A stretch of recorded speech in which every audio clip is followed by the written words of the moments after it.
Assalamu alaikum manu tato gobro. Az par ösi son yusu jasam şu atkayda kes şeşen tiyik. Variyashna kath hesas kaçvana yet asiya banamuz şakal yatman şu perken ki ye basan şunu da şu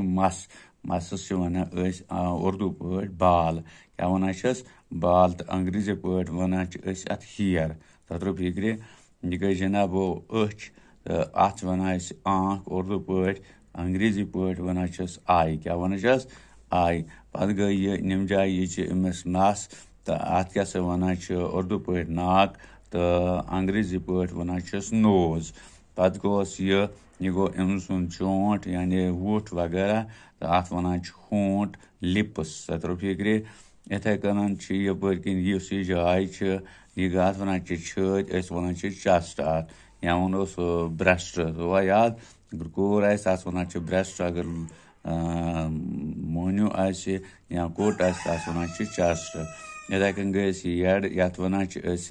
पेट यानी उर्दू पे तो अंग्रेज मज one valley इथे कन गो ये जनाबो यह गो अम सुंद अथ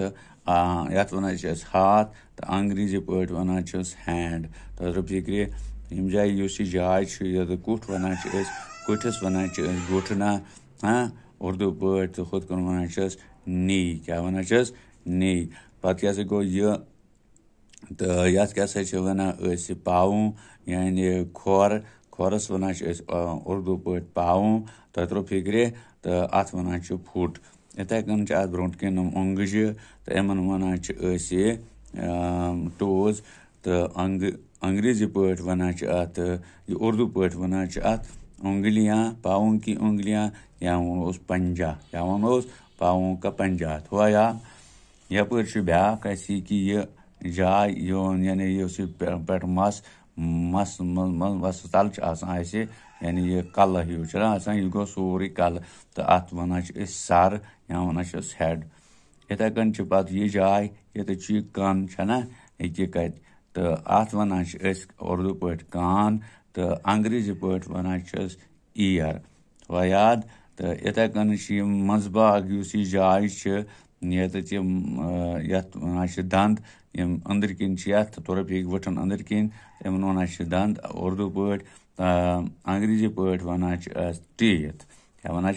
टीथ यह क्या गो बाजू यानी यम जाय पे योत वनो यथ नर उर्दू पे वन बाजू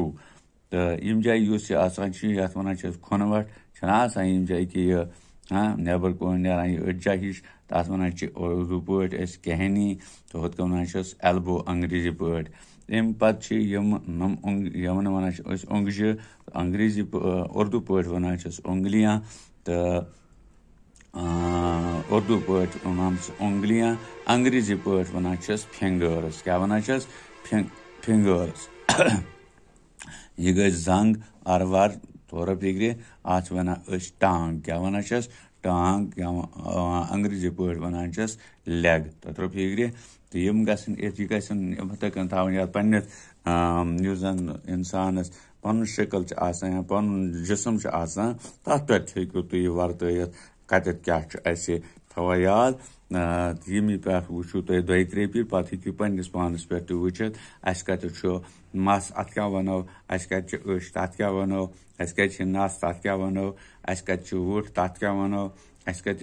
तथ क्या वनो अंग्रेजी पे तो उर्दू पे हाँ अस कत येड तथ क्या वन हाँ उर्दू पे अस कत अथ तथ अत क्या वनो अस कत यम क्या वन गुटन तो याद कुठ यमन वन हाँ तो यह कत पन्नस पानस पे वुच हाँ अत थो याद अत क्या वन हुत क्या वन या अतस क्या वन या खुनवटस क्या वन या नड़ क्या वन या दंदन क्या वन कनस क्या वन जंग क्या वन कलस क्या वन इत कन रोजो तो ये याद ठीक प्रैक्टिस गो तो याद